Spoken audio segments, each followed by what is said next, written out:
भारतीय प्रशासनाची वैशिष्ट्य आपण काल पाहायला सुरुवात केलेली होती.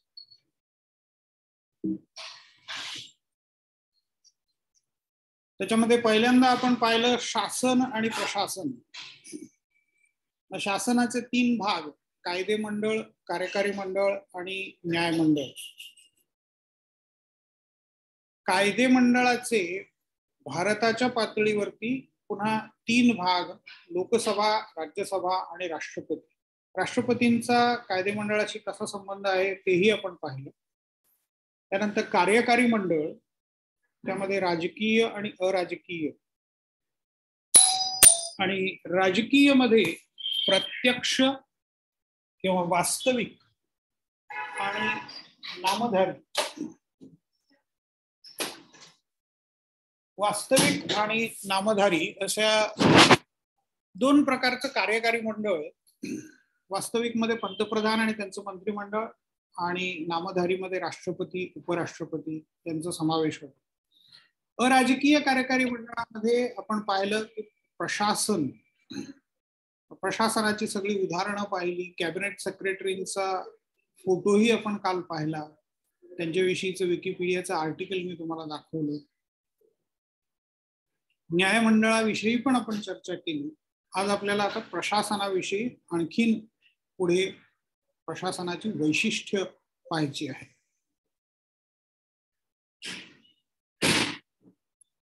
पहिलं महत्वाचं वैशिष्ट्य काल आपण सुरुवात केलेली होती त्याला, भारतीय प्रशासनाला ब्रिटिशांचा वारसा आहे. ब्रिटिश इथे येण्याच्या अगोदर इथे संस्थानिक होते आणि संस्थानिकांची स्वतःची प्रत्येकाची व्यवस्था असायची. ब्रिटिशांनी सर्व भारताचा प्रदेश, आज ज्याला आपण भारत म्हणतो, तो सगळा प्रदेश एका छत्रछायेखाली, एका अंमलाखाली आणला आणि एक विशिष्ट व्यवस्था तिथे निर्माण केली. इंडियन सिव्हिल सर्व्हिस, ICS सुरू केली. त्याच्यानंतर गव्हर्नमेंट ऑफ इंडिया ऍक्ट अगदी 1773 पासून हे कायदे पास केले गेलेले आहेत. शेवटचा होता तो 1935चा कायदा. या कायद्यांच्या चौकटीमध्ये भारताचं प्रशासन त्यांनी उभं केलं आणि त्याचा बराच फायदा आपल्याला झाला. न्यायमूर्ती रानड्यांनी हेच अगदी 19व्या शतकामध्ये सांगून ठेवलेलं होतं की ब्रिटिश आपल्याला जे नवीन नवीन गोष्टी त्यांचा अनुभव देत आहेत, तो अनुभव पहिल्यांदा घ्यायचा, ते समजून घ्यायचंय आणि त्याच्यानंतर त्यांच्यापासून स्वातंत्र्य मिळवण्याचा विचार करा. आधी ते जे काही शिकवत आहेत, ते जे काही सांगतायत ते ऐकून घ्या, शिकून घ्या, आत्मसात करा, हे रानड्यांचं म्हणणं होतं. म्हणजे ब्रिटिश इथे आले ही एक प्रकारची दैवी देणगी आहे किंवा दैवी योजनेचा भाग आहे, असं न्यायमूर्ती रानड्यांचं प्रतिपादन होतं.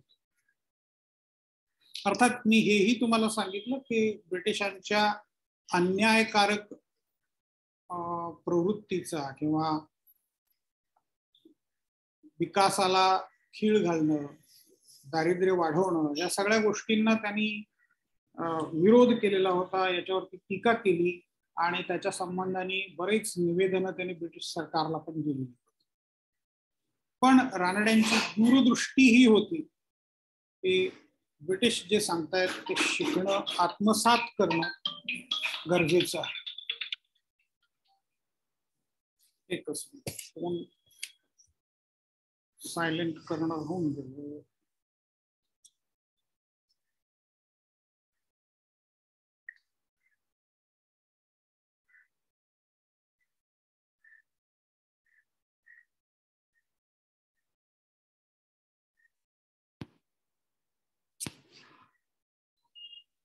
ब्रिटिशांनी मोठे कायदे करून इथे एक चौकट तयार केली, जी चौकट जशीच्या तशी आपण भारतीय राज्यघटना तयार करण्यासाठी वापरलेली आहे. 1935चा भारत सरकारचा कायदा, गव्हर्नमेंट ऑफ इंडिया ऍक्ट 1935, हा आपल्या कॉन्स्टिट्यूशनचा, घटनेचा महत्वाचा भाग आहे. ब्रिटिशांनी इथे संसदेची स्थापना केली आणि राज्यांमध्ये विधिमंडळाची स्थापना केली.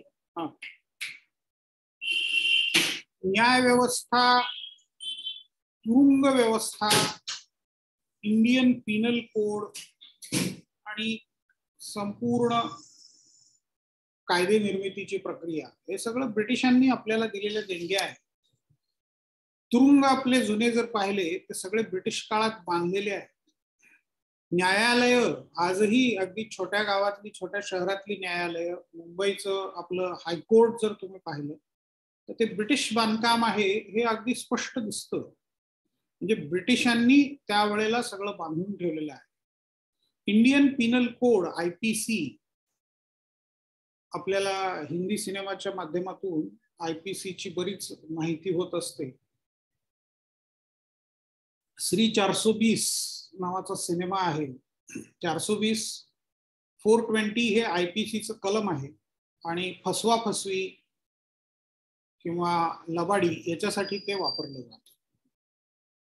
फसवा फसवी करणारा माणूस म्हणून श्री 420 हा सिनेमा, मला वाटतं राज कपूरचा सिनेमा आहे तो.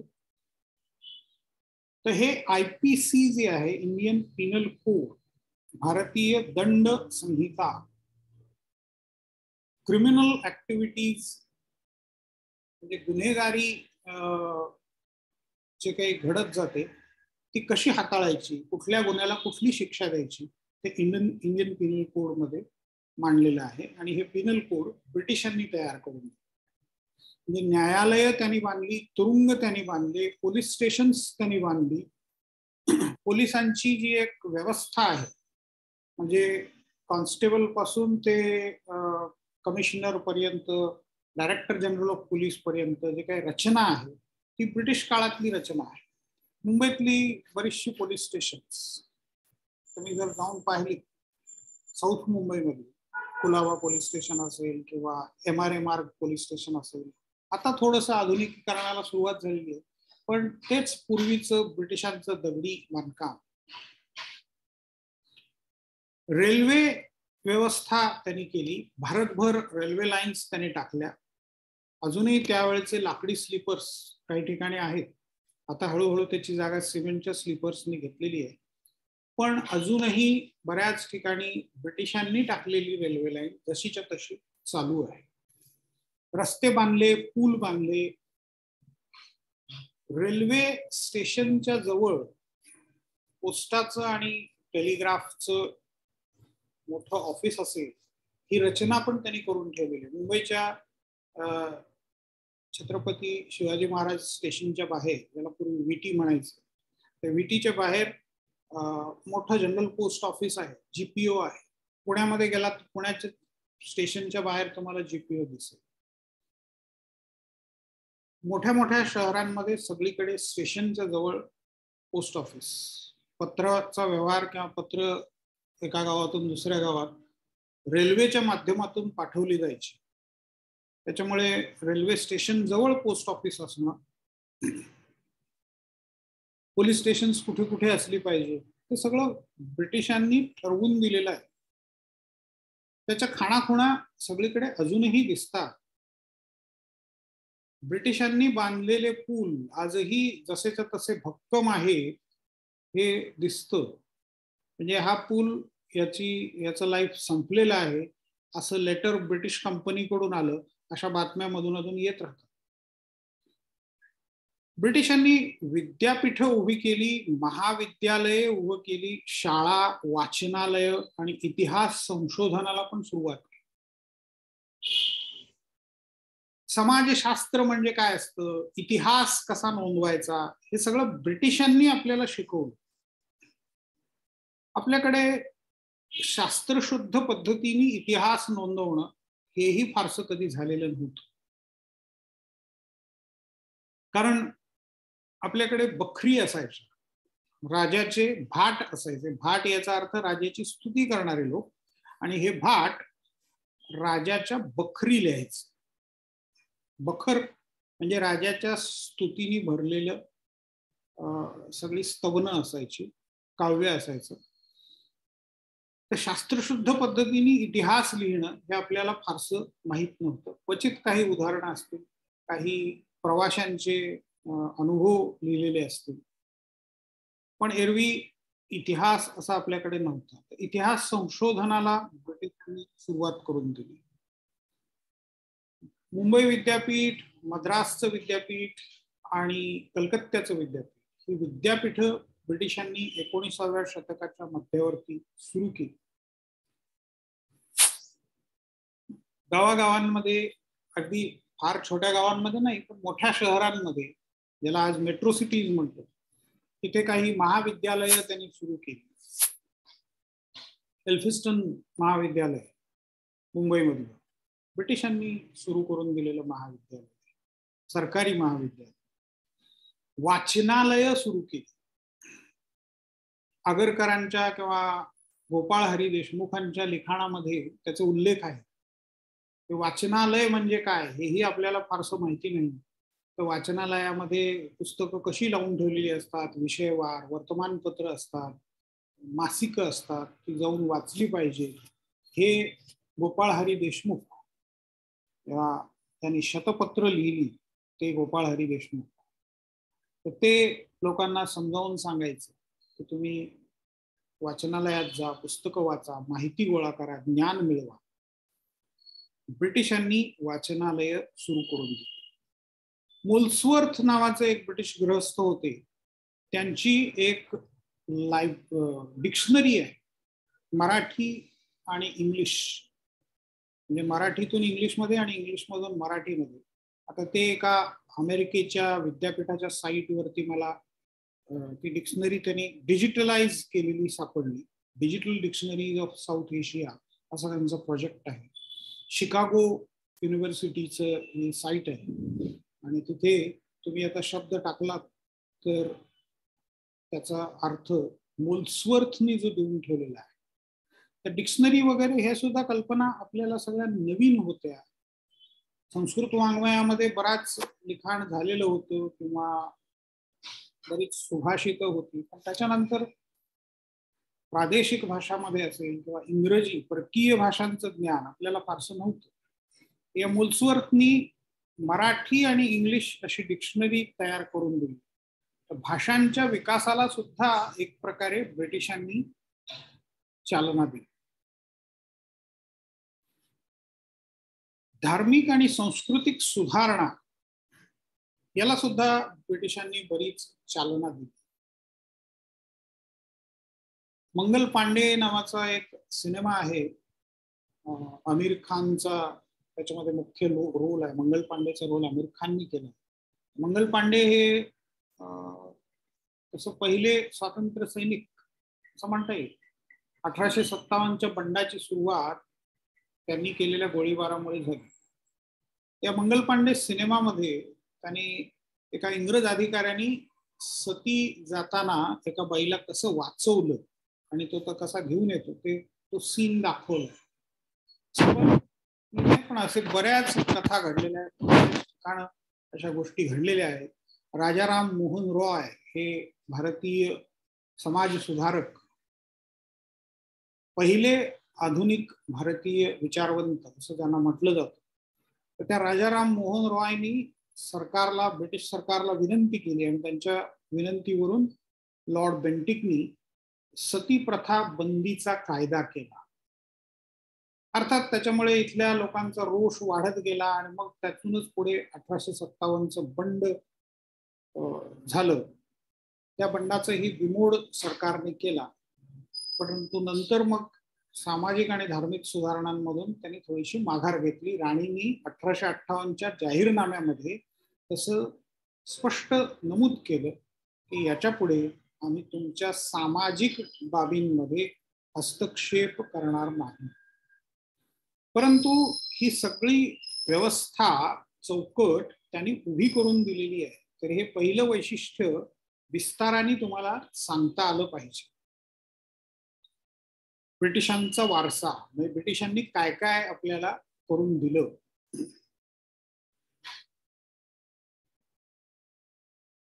ब्रिटिशांनी इथे धरणं बांधली. ब्रिटिशांनी बांधलेली धरणं अजूनही छोट्या छोट्या गावांमध्ये सुद्धा तुम्हाला दिसतात. बंधारे बांधले.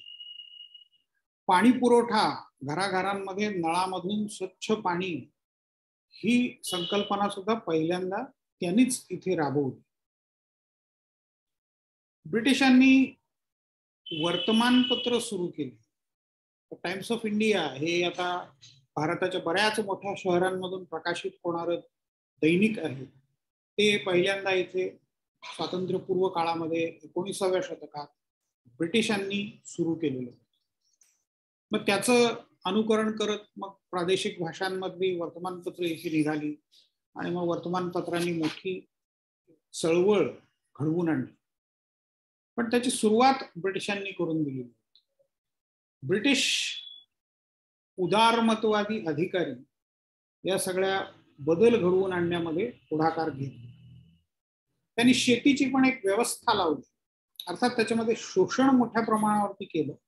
दादाभाई नौरोजींचा प्रसिद्ध सिद्धांत आहे आर्थिक शोषणाचा सिद्धांत,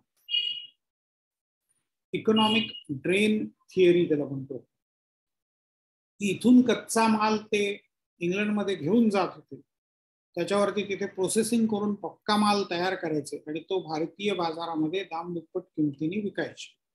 म्हणजे इथला कापूस तिथे न्यायचा, मँचेस्टरच्या कापड गिरण्यांमध्ये त्याचं कापड बनवायचं आणि ते कापड मांजरपाट हे नाव त्याला पडलेलं होतं भारतामध्ये, ते कापड इथे आणून विकायचं.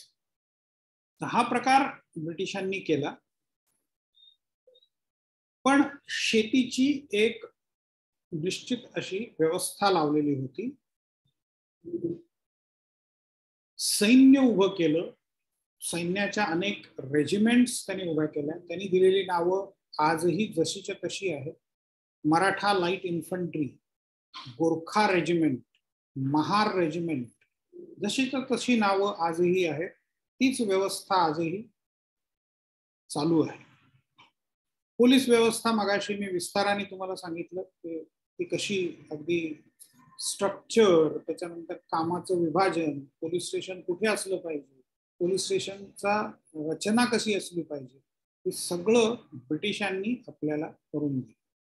म्हणजे भारतीय प्रशासन हे अगदी उघड ब्रिटिशांचा वारसा आहे. ब्रिटिशांनीच त्याची घडी बसवून दिलेली आहे.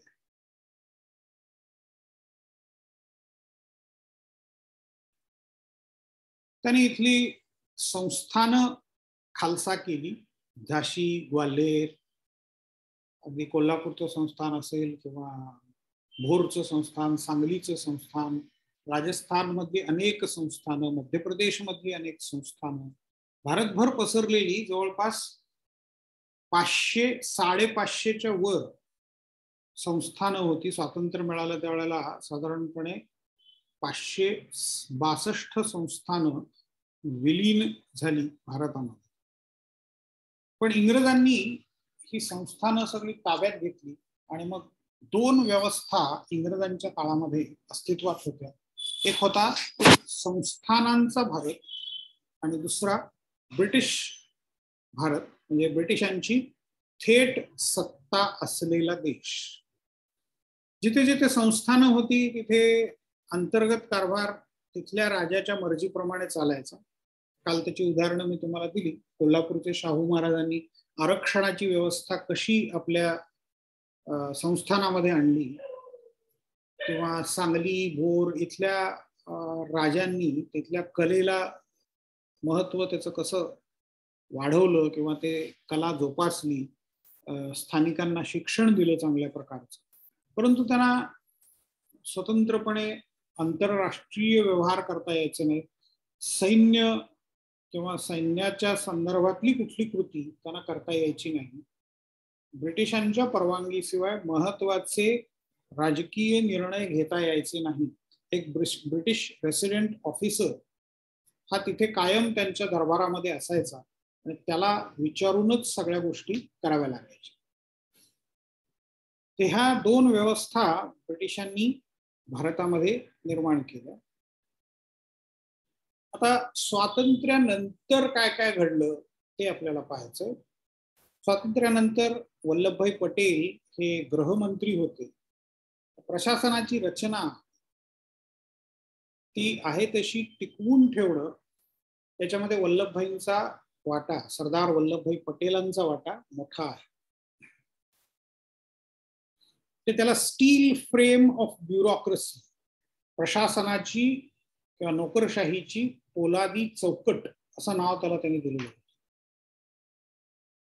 ICS अधिकाऱ्यांच्या विरोधामध्ये लोकांच्या मनामध्ये प्रचंड रोष होता, कारण हे ICS अधिकारी जे ब्रिटिश होते त्यांच्याबद्दल असणं साहजिक होतं.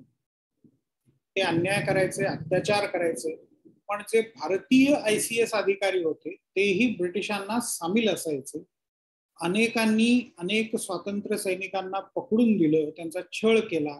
त्याच्यामुळे जनतेच्या मनामध्ये त्यांच्याविषयी अत्यंत रोष होता. स्वातंत्र्य मिळाल्यानंतर लोकांचा आग्रह सुरू झाला की ICS रद्द करून टाका, ICS अधिकाऱ्यांना सगळ्यांना घरी पाठवा, आम्हाला त्यांची तोंड बघायची नाहीये किंवा त्यांचं तोंड काळं करा, त्यांना शिक्षा द्या. वल्लभभाई पटेलांनी प्रशासनाचं महत्व जाणलेलं होतं. मी इमारतीचं उदाहरण मागच्या एका लेक्चरमध्ये दिलेलं होतं. इमारत बांधताना पहिल्यांदा कॉलम्स बांधले जातात, बीम्स आणि कॉलम्स असतात, आणि मग त्याच्यानंतर मध्ये विटांचं बांधकाम केलं जातं आणि घर उभं राहतं किंवा बिल्डिंग उभी राहते. विटांचं बांधकाम पुन्हा पुन्हा पाडून नव्याने पण करू शकता, नवीन रचना पण करता येते, नवीन भिंती बांधता येतात, पाडता येतात, परंतु कॉलमला धक्का लावायचा नाही, बीम्सला धक्का लावायचा नाही, अशी भूमिका बिल्डर्सची असते. आणि जिथे जिथे बीम्सला धक्का लावला जातो तिथे ती इमारत कोसळली, अशी अनेक उदाहरणं आहेत. असे अनेक अपघात झालेले आहेत. मॉडिफिकेशन करण्याच्या नादामध्ये काही जण कॉलम्स आणि बीम्स मध्ये काहीतरी फरक करायला जातात आणि मग तो सगळा डोलारा खाली येतो. प्रशासन म्हणजे त्या कॉलम्स आणि बीम्स सारखं आहे. देशाची ती पोलादी चौकट आहे, स्टील फ्रेम आहे. त्यामुळे त्याला धक्का लावू द्यायचा नाही, हे वल्लभभाई पटेलांचं मत होतं. हा, ते जे काही त्या अधिकाऱ्यांनी केलं ते ब्रिटिश राज्यकर्ते होते, त्यांच्या आदेश त्यांना पाळावे लागत होते, त्यामुळे त्यांनी ते केलं असेल. त्यातले जे गंभीर गुन्हे असतील त्याला शिक्षा देणं ही वेगळा भाग आहे. परंतु सरसकट सगळ्यांना काढून टाकणं म्हणजे प्रशासन चालवणं मुश्किल होईल. आता नव्याने जर रिक्रूट केलं एखाद्या माणसाला तर त्याला अनुभव येण्याला बराच काळ जातो, 5-10 वर्ष निघून जातात. तर तोपर्यंत देशभर गोंधळ माजेल. त्याच्यामुळे आहे ते सिनियर प्रशासकीय अधिकारी त्यांना टिकवून ठेवलं पाहिजे, नव्या लोकांना तयार करून घेतलं पाहिजे. वल्लभभाई पटेलांची होती. मग त्यांनी एक मधला मार्ग काढला. ICS या नावाचा तुम्हाला तिटकारा आहे, आपण ते बदलून टाकू.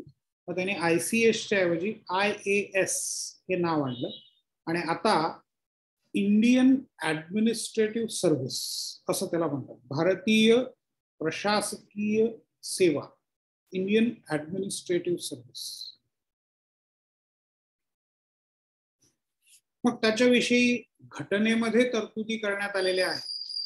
14व्या भागामध्ये आणि 14A अशा 2 भागांमध्ये प्रशासनासंबंधी किंवा सनदी सेवेसंबंधी, सिव्हिल सर्व्हिस म्हणजे सनदी सेवा किंवा नागरी सेवा याच्या संबंधाने तरतुदी आहे.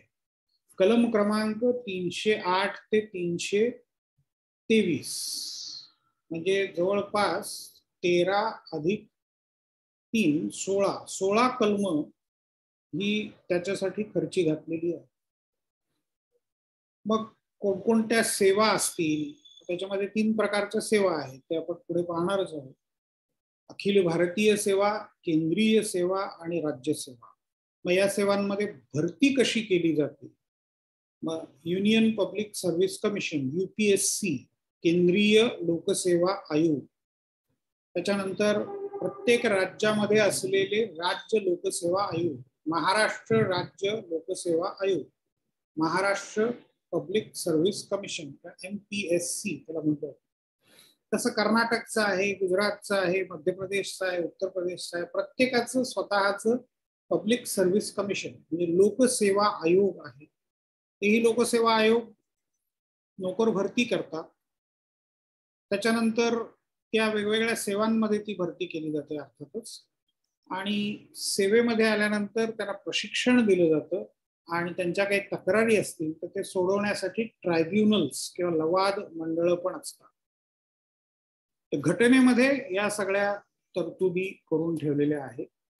तर तुमच्या ऑब्जेक्टिव्ह परीक्षेच्या प्रश्नांच्या दृष्टीने हे सगळं लक्षात ठेवा की ते 14 आणि 14A मध्ये आहे.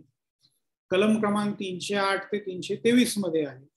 आता हे पाठांतर करण्याच्या या गोष्टी नाहीयेत. हे लक्षात केव्हा राहील तुमच्या, जेव्हा मी तुम्हाला लेटेस्ट एडिशन घटनेची दिलेली आहे, त्याचे लिंक्स दिलेले आहेत बऱ्याच वेळेला, मागच्या वर्षीपासून दिलेले आहेत. तर ती एडिशन काढून बघा, त्याच्यातला 14वा भाग काय आहे तो पहा, तो वाचता येतो का आपल्याला पहा. 308 ते 323B ही कलम काय आहेत ते बघा. मराठीमध्ये पण घटना उपलब्ध आहे, पण अगदी आत्ता जी अद्यावत नाहीये म्हणून मी ती बघा असं सुचवणार नाही, कारण तुम्ही जुनी कुठली तरी पाहाल एडिशन आणि मग त्याच्यामध्ये जे अमेंडमेंट्सना सुधारणा केलेल्या असतात ते तुम्हाला त्याच्यामध्ये दिसणार नाही. त्यामुळे इंग्लिश आणि हिंदी अशी आत्ताची अद्यावत डिसेंबर 2020 ची आवृत्ती उपलब्ध आहे. त्याच्यानंतरची अजून प्रसिद्ध झालेली नाहीये. तर सरकारचं जे लॉ किंवा कायदा खातं आहे, मंत्रालय आहे, त्या मंत्रालयाचं एक लेजिस्लेटिव्ह डिपार्टमेंट असतं. त्या डिपार्टमेंट तर्फे घटना ही वेळोवेळी पब्लिश केली जाते. ती एक प्रकारे ते मेंटेन करतात. त्याच्यामध्ये जे काही सजेशन्स आहेत, जे काही अमेंडमेंट्स आहेत ते संसदेच्या परवानगीनेच होतात. राष्ट्रपतींच्या सहीने त्याला मान्यता मिळते. परंतु मग ती त्याच्या प्रती छापणं, त्या इंटरनेटवरती अवेलेबल करून देणं, वेगवेगळ्या स्वरूपामध्ये अवेलेबल करून देणं, सर्चेबल डॉक्युमेंट तयार करणं, हे सगळं काम लेजिस्लेटिव्ह डिपार्टमेंट जे आहे ते करतं. ते प्रशासनाचंच काम आहे. तर प्रशासनाच्या संबंधामध्ये घटनेमध्ये तरतुदी आहेत आणि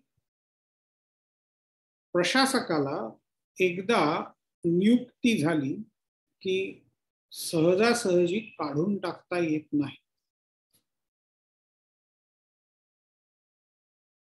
प्रशासकीय सेवांचं वर्गीकरण, पुढचा मुद्दा हा आहे. तुम्हाला वेळ दिसत असेल 9:36 9 मिनिटं राहिलेली आहेत शिल्लक. 40 मिनिटाचा पिरियड असतो झूम वरती. आपल्याला आपण शक्यतो ते गुगल वरती घेण्याचा प्रयत्न करू की जिथे टाइम लिमिट नाहीये आणि मग थोडासा 45 किंवा एक्झॅक्टली 50 मिनिटं आपला जेवढा तास असतो तेवढा आपल्याला घेता येईल. तर आज आपल्याला जितकं पुढे जाता येईल तितकं आपण जाऊया. प्रशासकीय सेवांचं वर्गीकरण. All India service, central services आणि स्टेट सर्व्हिसेस.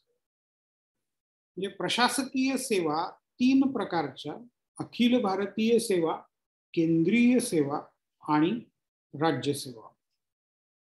अखिल भारतीय सेवा याचा अर्थ काय की अपॉइंटमेंट केंद्र सरकारतर्फे केली जाते. अपॉइंटमेंट राज्यांमध्ये असू शकते किंवा केंद्र सरकारमध्ये असू शकते. त्यांच्या बदल्या केंद्र किंवा राज्य सरकारांमध्ये होऊ शकतात. तर उदाहरणार्थ IAS ही अखिल भारतीय सेवा आहे. IAS म्हणून तुम्ही अपॉइंट झालात, IAS ची परीक्षा उत्तीर्ण झाल्यानंतर पहिलं काम, पहिली अपॉइंटमेंट तुम्हाला कलेक्टरची मिळू शकते महसूल खात्यामध्ये. दुसऱ्या खात्यामध्ये गेलं तर त्याप्रमाणे पद आहे, पण महसूल खात्यामध्ये जर गेला तर IAS म्हटल्यानंतर कलेक्टर पदावरती तुम्ही नियुक्त होता. कलेक्टरला महाराष्ट्रामध्ये अपॉइंट केलं, 2-3 वर्ष त्याची सर्व्हिस इथे झाली, तो उद्या आंध्रमध्ये कलेक्टर म्हणून जाऊ शकतो किंवा दिल्लीमध्ये कुठल्या तरी मिनिस्ट्रीमध्ये डेप्युटी सेक्रेटरी किंवा अंडर सेक्रेटरी किंवा आणखीन काही पदावरती किंवा डायरेक्टर पदावरती तो जाऊ शकतो, प्रमोशनवरती गेला. जेव्हा तो राज्यामध्ये काम करतो त्यावेळेला राज्य सरकारच्या आज्ञा पालन करतो आणि राज्य सरकार त्याला पगार देतं, पण त्याचा पगार ठरवण्याचं काम केंद्र सरकार. केंद्र सरकारच्या नियमांप्रमाणे त्याला पगार मिळतो, पण दिला जातो राज्याच्या ट्रेझरीमध्ये. तो काम करतो राज्यासाठी. आता हे का केलेलं आहे? तर अखिल भारतीय सेवा डॉक्टर बाबासाहेब आंबेडकरांनी त्याचं विशेष कौतुक केलेलं आणि त्याचा विशेष पुरस्कार केलेला. राष्ट्रीय एकात्मता टिकवण्यासाठी अखिल भारतीय सेवेचं योगदान मोठं आहे असं डॉक्टर बाबासाहेब आंबेडकरांचं मत. स्क्रीनवरती तुम्ही काहीतरी करताय, ते कृपया तो प्रकार करू नका. तर बाबासाहेब आंबेडकरांचं मत हे होतं की अखिल भारतीय सेवा, ऑल इंडिया सर्व्हिस ही राष्ट्रीय एकात्मता टिकवण्यामध्ये मदत करते. आता IAS म्हणून नियुक्त झालेला अधिकारी आहे, मराठी अधिकारी असेल तर तो उद्या पंजाबमध्ये नियुक्त केला जाईल, त्याच्यानंतर आसाममध्ये नियुक्त केला जाईल, अरुणाचलमध्ये जाईल.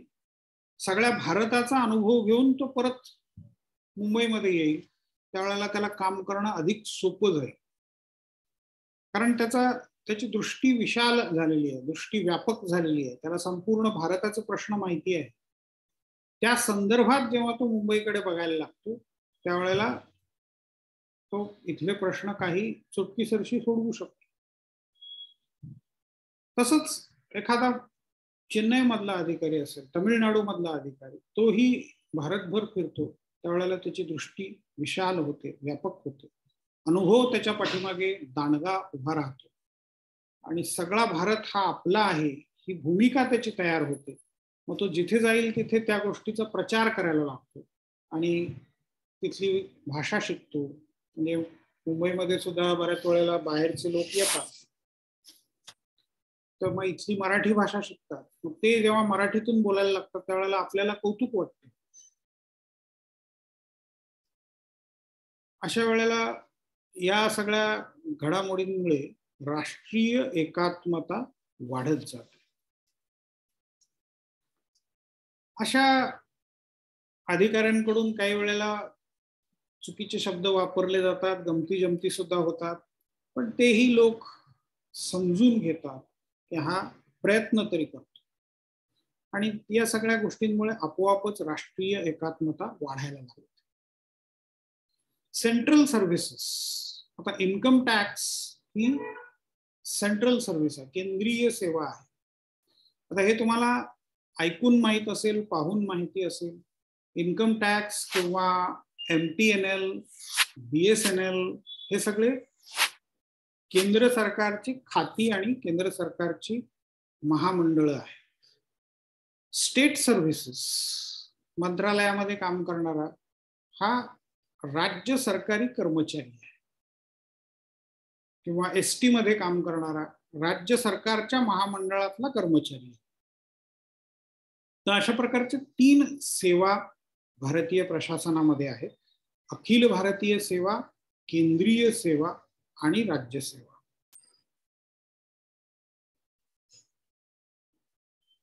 भारतीय सेवांमधली नोकर भरती ही UPSC आणि MPSCच्या मार्फत केली जाते. केंद्रीय लोकसेवा आयोग आणि राज्य लोकसेवा आयोग, MPSC जेव्हा म्हणू आपण, महाराष्ट्र राज्य लोकसेवा. एकच मिनिट.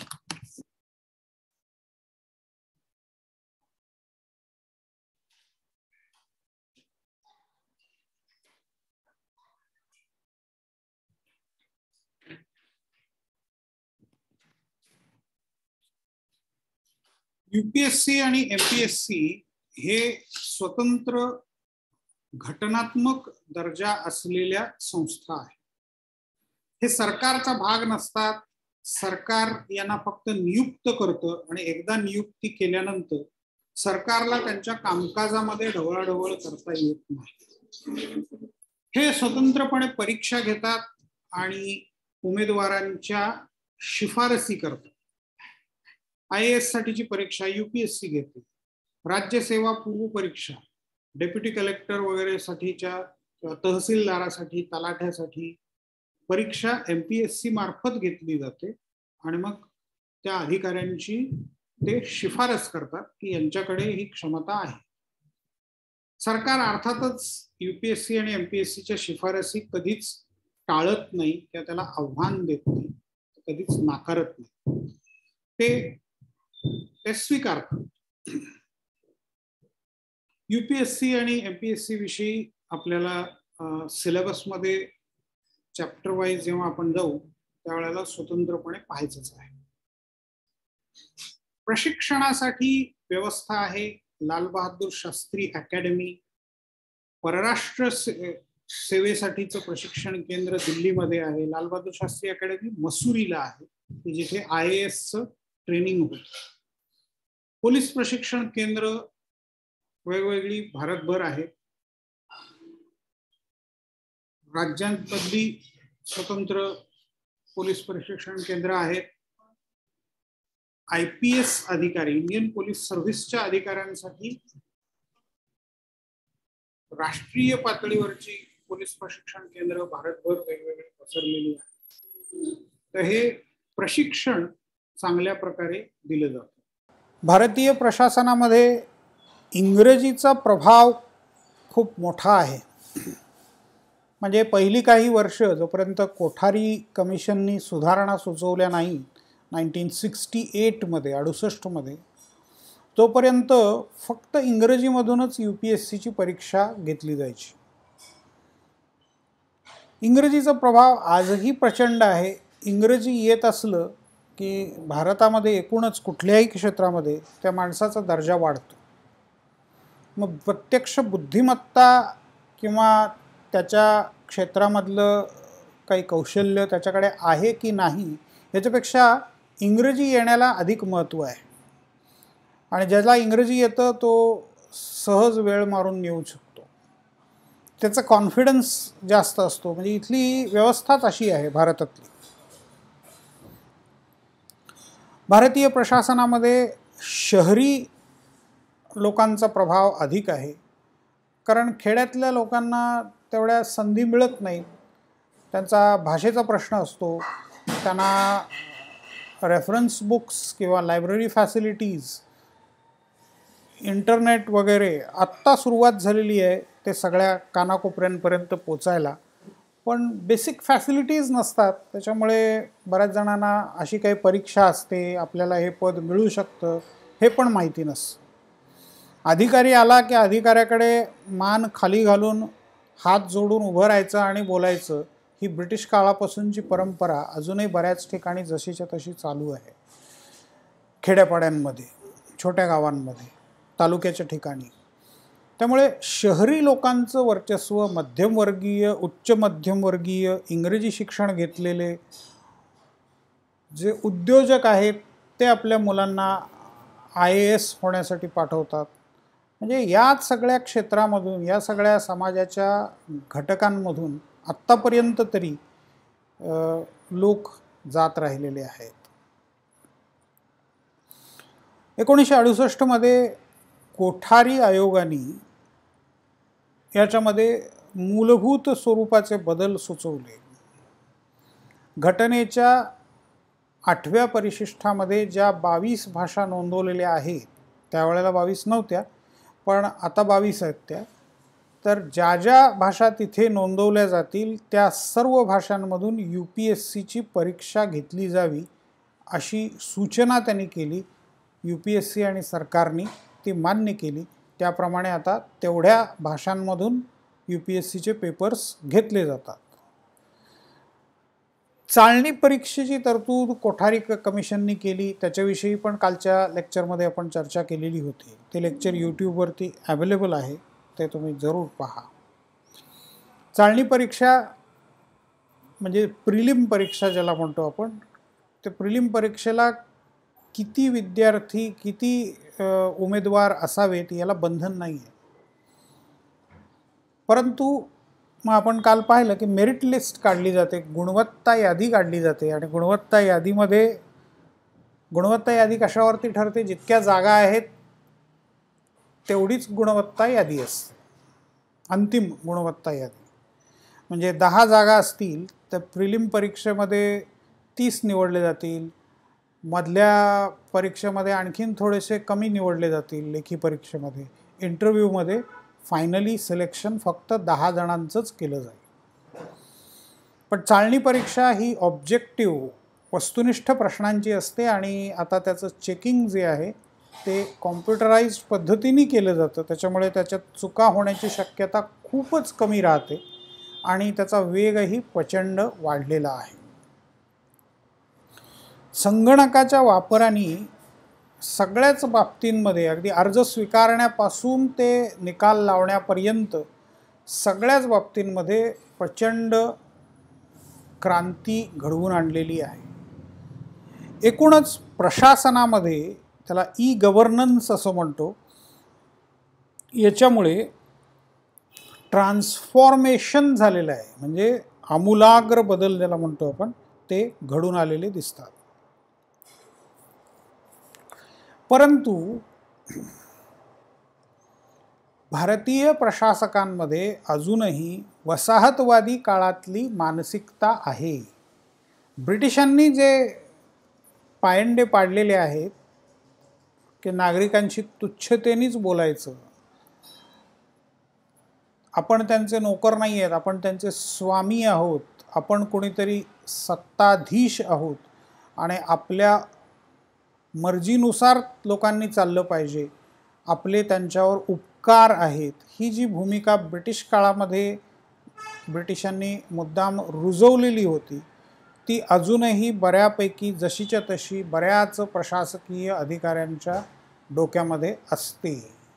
आता ते तरुण नव्याने भरती होत आहेत, मग ते आता वेगवेगळ्या वर्गांमधून, वेगवेगळ्या जाती धर्मातून, रिझर्वेशनच्या पॉलिसीमुळे वेगवेगळ्या समाज गटातून ते येत आहेत. शेतकऱ्यांची मुलं पण आता तिथे मोठ्या प्रमाणावरती दिसायला लागलेली आहेत. अगदी मोठा शेतकरी फक्त नाही, तर मध्यम आणि गरीब शेतकऱ्याची मुलंसुद्धा IAS आणि IPS किंवा राज्यसेवा परीक्षा देऊन राज्य सरकारच्या सेवेमध्ये आलेले दिसत आहेत. त्यामुळे आता थोडासा बदल व्हायला लागला, परंतु अजूनही ही मानसिकता टिकून आहे, हे एक वैशिष्ट्य आहे. नागरिकांपासून लांब राहण्याची वृत्ती, कलेक्टरचा बंगला, IPSचा बंगला कुठल्याही जिल्ह्याच्या ठिकाणचा आजही जाऊन बघा, तो गावाच्या बाहेर असतो. आता गावच एवढी मोठी झाली आहेत की आजूबाजूचे 10-15 खेडी त्यांनी समाविष्ट करून घेतलेली असतात. त्याच्यामुळे आता तो बंगला गावात किंवा शहरात आल्यासारखा वाटतो, पण पूर्वी रचनाच अशी होती की गावापासून लांब असं यांचं वास्तव्य असायचं. सहसा ॲक्सेसिबल असू नये हे त्याच्या मागचं उद्दिष्ट असायचं, की लोकांना सहज भेटता येऊ नये. आजही तीच वृत्ती भारतीय प्रशासकांमध्ये असलेली आपल्याला दिसते. स्वातंत्र्यप्राप्तीनंतर आपल्याकडे प्लॅन्ड इकॉनॉमी, सोशलिस्ट इकॉनॉमी असे सगळे प्रयोग सुरू झाले आणि मग त्याच्यातून लायसन्स परमिट राज सुरू झालं असं म्हटलं जातं. म्हणजे प्रत्येक गोष्टीसाठी लायसन्स, प्रत्येक गोष्टीसाठी परमिट, आणि मग ते लायसन्स आणि परमिट मिळायचं म्हणजे तुम्हाला वेगवेगळ्या सरकारी कार्यालयांमध्ये जावं लागायचं आणि मग तिथे ते सहज मिळायचं नाही. मग तिथेच बराच भ्रष्टाचाराला पण सुरुवात झाली. कामाला विलंब व्हायला लागला, कामामध्ये अडचणी यायला लागल्या. तर हे लायसन्स राज हेही एक भारतीय व्यवस्थेचं वैशिष्ट्य मानलं जातं. एक प्रशासनाचं ते विशेष असा गुणधर्म होऊन गेलेला आहे. आता या सगळ्यामध्ये अर्थातच ई गव्हर्नन्समुळे बरीच सुधारणा झालेली जाणवते आहे, दिसते आहे, परंतु पूर्णपणे हे सगळ्या गोष्टी संपलेल्या आहेत असं नाही आहे. भ्रष्टाचार मोठ्या प्रमाणात चालूच आहे. म्हणजे मराठीमध्ये एक म्हण आहे की शिंगरू मेलं हेलपाट्याने, म्हणजे घोड्याचं लहान पिल्लू, त्याला शिंगरू असं म्हणतात. तर शिंगरू मेलं हेलपाट्याने अशी अवस्था सामान्य जनतेची सरकारी कार्यालयांमध्ये हेलपाटे मारून मारून ते कासावीस होतात किंवा त्याच्यामध्ये त्यांचं नुकसान होतं. कित्येक NRI नॉन रेसिडेंट इंडियन्स म्हणजे जे अमेरिकेत राहतात, युरोपमध्ये राहतात, जपानमध्ये राहतात, समृद्ध देशांमध्ये राहतात, जे श्रीमंत आहेत, त्यांच्याकडे प्रचंड पैसा आहे, भारतावरती प्रेम आहे आणि भारतात गुंतवणूक करण्याची, भारताची सुधारणा करण्याची इच्छा आहे, असे कित्येक लोक भारतामध्ये येतात, काहीतरी प्रयोग करायचा प्रयत्न करतात आणि लायसन्स परमिट राजला कंटाळून वर्षाच्या शेवटी, 2 वर्षाच्या शेवटी इथून निघून जातात, परत कधीच न येण्याची शपथ घेऊन. असं बऱ्याच ठिकाणी झालेलं दिसतं. अर्थात काही त्याच्यामध्ये यशस्वी झाले आणि काही टिकून राहिले, ही गोष्ट वेगळी. पण इथल्या प्रशासनाची ही काही वैशिष्ट्य आहे. 1991 नंतर प्रशासनामध्ये अनेक कारणांमुळे बदल होत गेले. एकतर आरक्षणाचा परिणाम दिसायला लागला. वेगवेगळ्या जाती जमातींसाठी असलेलं आरक्षण, त्याच्यातली संख्या, त्यामुळे अधिकाऱ्यांची, या आरक्षित अधिकाऱ्यांची संख्या वाढायला लागली. त्यांना प्रमोशन मिळालं आणि ते मोक्याच्या जागेवरती येऊन पोचले. हुद्दा त्यांचा वाढला, अधिकार वाढला आणि मग अर्थातच त्यामुळे व्यवस्थेमध्ये बदल व्हायला लागले. दुसरं आणि तिसरं महत्त्वाचं कारण म्हणजे उदारीकरण आणि संगणकीकरण. 91 पासून आपण नवीन आर्थिक धोरण अवलंबलं. त्याच्यामुळे सरकारने एकतर सगळ्या गोष्टींचं खाजगीकरण करायला सुरुवात केली किंवा खाजगी उद्योगधंद्यांना सरकारी क्षेत्रांची जी मक्तेदारी होती अशा क्षेत्रांमध्ये प्रवेश दिला. VSNL सारखं उदाहरण आहे किंवा मारुती उद्योग लिमिटेड आहे, थेट त्याचं खाजगीकरणच करून टाकलं. ते खाजगी संस्थांच्या किंवा शेअर मार्केटमध्ये त्याचे शेअर्स विकून टाकले. खाजगी संस्थांना ताब्यात दिले किंवा शेअर मार्केटमध्ये शेअर विकून टाकले. आत्ताचं ताजं खाजगीकरणाचं उदाहरण म्हणजे एअर इंडिया आता टाटाच्या ताब्यामध्ये गेलेलं आहे. एअर इंडिया आणि इंडियन एअरलाइन्सचं आधी मर्जर झालं आणि आता ते सगळं मिळून टाटाच्या ताब्यात गेलं. अर्थात ते टाटांनीच स्थापन केलेलं होतं, ते सरकारने त्यांच्याकडून विकत घेतलेलं होतं, तेच आता परत इतक्या वर्षांनी त्यांना मिळालेलं आहे. स्वातंत्र्याच्या आसपास टाटांनी ते सरकारला दिलेलं होतं, तेच परत त्यांना मिळालेलं दिसतं. तर हे उदारीकरण, खाजगीकरण आणि जागतिकीकरण ही व्यवस्था आल्यामुळे प्रशासकीय व्यवस्थेमध्ये मोठ्या प्रमाणात बदल झालेले दिसतात.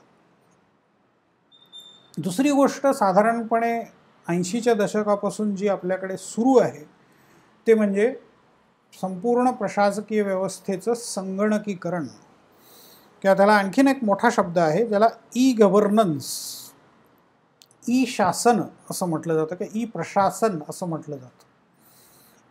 ई-गव्हर्नन्स म्हणजे इलेक्ट्रॉनिक गव्हर्नन्स, इलेक्ट्रॉनिक माध्यमांचा वापर करून केलेलं शासन, केलेलं प्रशासन. तर इलेक्ट्रॉनिक माध्यमांचा वापर याच्यासाठी आपण एक साधं उदाहरण बघूया. तुम्हाला ड्रायव्हिंग लायसन्स काढायचं आहे.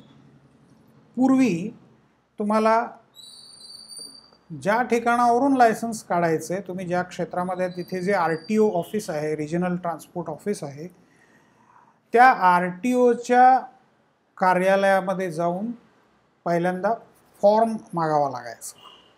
तिथेच तुमच्या अडचणींना सुरुवात व्हायची. तिथला क्लार्क म्हणायचा की फॉर्म संपलेले आहेत, बाहेरचा झेरॉक्सवाला आहे, त्याच्याकडे 5 रुपये देऊन, 10 रुपये देऊन तो फॉर्म तुम्ही घेऊ शकता. झेरॉक्स त्यावेळेला 4 आण्याला असेल, 8 आण्याला असेल, रुपयाला असेल, परंतु फॉर्म असल्यामुळे तो 5 किंवा 10 रुपयाला मिळणार. याचा अर्थ समजण्या इतपत आता मोठे तुम्ही झालेला आहात, म्हणजे मला विस्ताराने सांगण्याची गरज नाही. जो फॉर्म तुम्हाला सरकारी कार्यालयामध्ये मोफत मिळाला पाहिजे तो तिथे उपलब्ध नसतो, तो समोरच्या झेरॉक्सच्या दुकानामध्ये उपलब्ध असतो आणि त्याच्यासाठी तुम्हाला 5 किंवा 10 रुपये द्यावे लागतात. यालाच भ्रष्टाचार म्हणतो. म्हणजे त्याच्यामध्ये झेरॉक्सच्या दुकानदारापासून सगळ्या अधिकाऱ्यांपर्यंतची चेन असलेली तुम्हाला दिसेल. यालाच भ्रष्टाचार म्हणतो आपण. मग त्याच्यानंतर आणखीन अडचणींना तुम्हाला वेळोवेळी सामोरं जावं लागायचं. आता त्यातल्या बऱ्याचशा कमी झालेल्या दिसतात. आता तुम्हाला फॉर्म तुम्ही RTOच्या किंवा जिथे लायसन्स मिळतं त्या ऑफिसच्या वेबसाईटवरती जा, महाराष्ट्र शासनाच्या वेबसाईटवरती जा, तिथे अनेक सुविधा उपलब्ध आहेत. त्यातील ड्रायव्हिंग लायसन्स ही पण एक सुविधा आहे.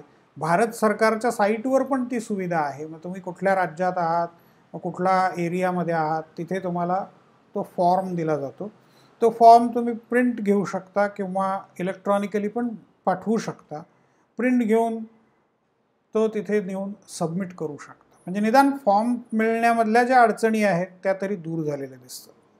जे काही पेमेंट करायचं आहे बऱ्याच ठिकाणी तुम्ही ते ऑनलाईन करू शकता.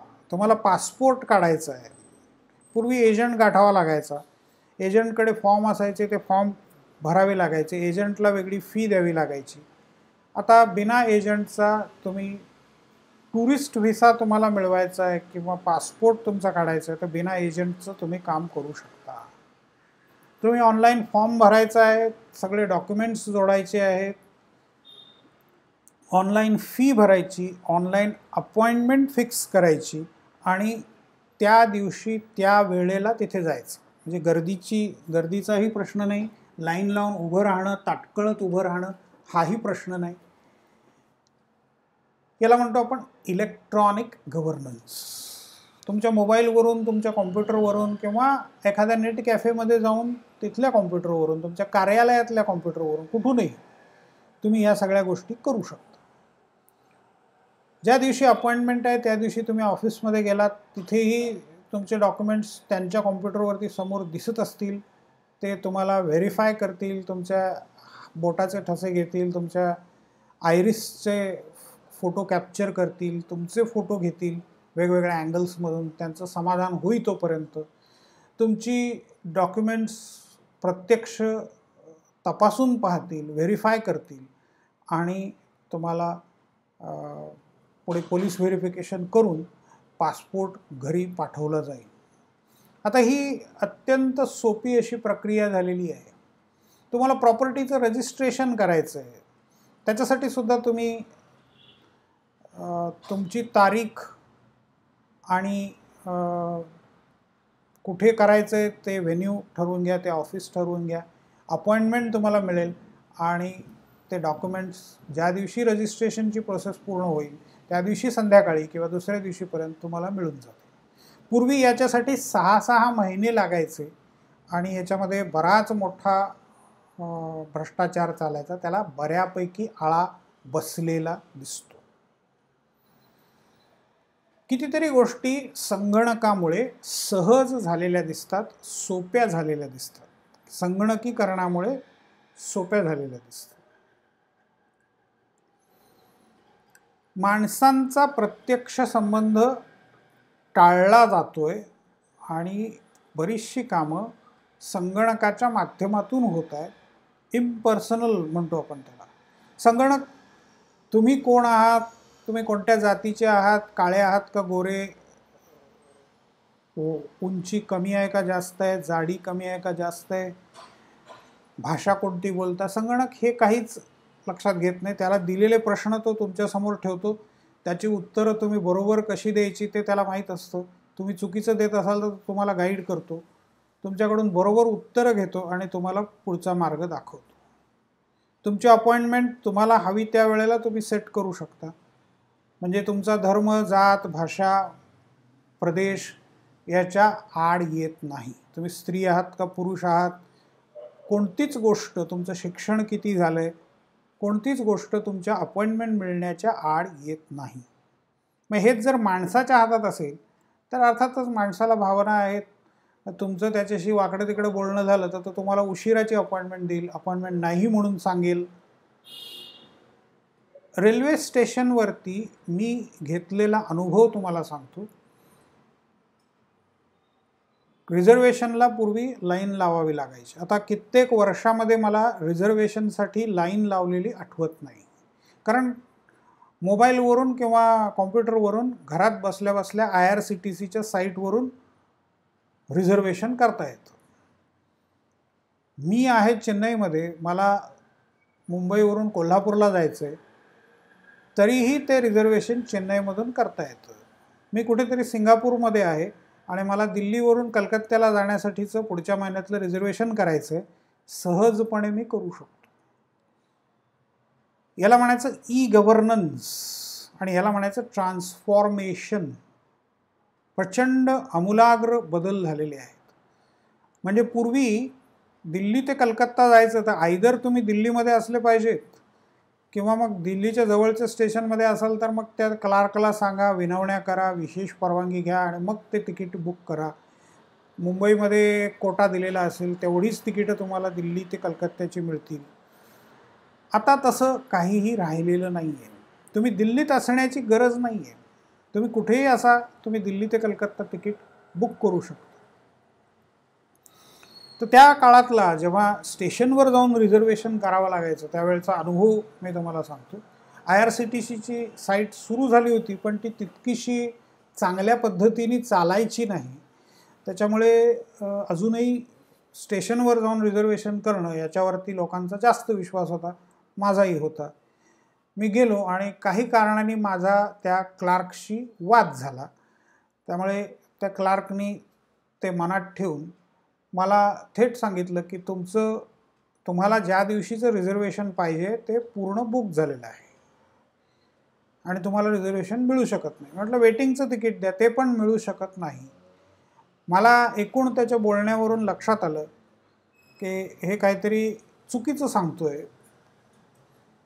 दुसऱ्या लाईनमध्ये उभं राहण्याचा प्रश्नच नव्हता, परत 2 तास घालवणं शक्यच नव्हतं. मी तसाच थेट घरी आलो. त्यावेळेला मोबाईलवरती तिकीट विक्री व्हायची नाही. कॉम्प्युटर चालू केला आणि तपासून पाहिलं तर तिकीट्स ॲवेलेबल असलेली मला दिसली. थोडा वेळ लागला त्याला, परंतु घरातून तिकीट बुक झाली. म्हणजे माणसांचा संबंध आला की भावनांचा संबंध येतो. राग, द्वेष, लोभ, फरक करण्याची वृत्ती हे सगळं येतं. कॉम्प्युटरमध्ये हे कोणतीच गोष्ट नाही आहे. म्हणजे हे उदाहरण अगदी स्पष्ट आहे की जे माणसाने नाकारलं ते कॉम्प्युटरने मला दिलं. त्यामुळे कॉम्प्युटर्स हे चांगल्या प्रकारे काम करू शकतात, भ्रष्टाचार मुक्त काम करू शकतात, भावना रहित काम करू शकतात, समतोल बुद्धीने काम करू शकतात. तर हे 1991 पासून होत गेलेले बदल आहेत. वरचेवर गोष्टी सुधारताना दिसत आहेत. पॅन कार्ड आलेलं आहे, तुमचा गुगल पे किंवा UPI सिस्टीम ज्याला म्हणतो आपण, ती सिस्टीम आलेली आहे आणि त्याच्यामुळे पेमेंट्स किती सोयीचे झाले आहेत, बँक ट्रान्सफर किती सोयीचे झाले आहेत ते तुम्ही पहा. बँकेच्या ब्रँचमध्ये मला गेलेलं आठवत नाही आणि रेल्वेच्या स्टेशनवर रिझर्वेशनसाठी गेलेलं आठवत नाही. सिनेमा थिएटरवरती सुद्धा आपण आता रिझर्वेशनसाठी, तिकीट बुकिंगसाठी जाताना दिसत नाही, तेही मोबाईलवरनं सहज होताना दिसतं. तर एकूणच संगणकीकरणामुळे सगळं जीवनच बदलून गेलंय. प्रशासन निश्चितच बदललेलं दिसतं. LICचं मोठं उदाहरण घ्या. LIC ही म्हणजे life insurance corporation of India ही एकमेव संस्था होती जी लाईफ इन्शुरन्सच्या क्षेत्रामध्ये कार्य करत होती. लाईफ इन्शुरन्सचं क्षेत्र खाजगी क्षेत्रासाठी खुलं केलं, त्याबरोबर अनेक कंपन्या त्याच्यामध्ये आल्या. LICला स्पर्धक निर्माण झाले आणि स्पर्धक निर्माण झाल्यानंतर 2 शक्यता असतात.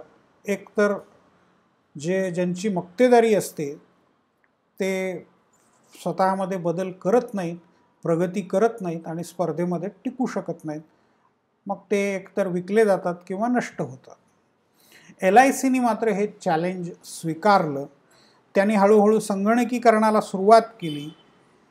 त्याच्यानंतर सगळं संगणकावरती आणलेलं जे मटेरियल आहे ते एका सर्व्हरवरती आणलं आणि भारतभरामध्ये म्हणजे आता शाखेमध्ये जाण्याची गरज नाही आहे. ज्या शाखेमध्ये तुम्ही पॉलिसी काढली त्याच शाखेमध्ये जाऊन पैसे भरणं ही पूर्वी व्यवस्था होती.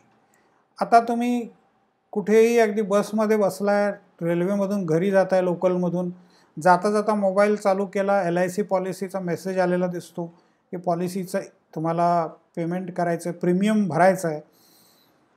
तुम्ही लिंकवरती क्लिक करता,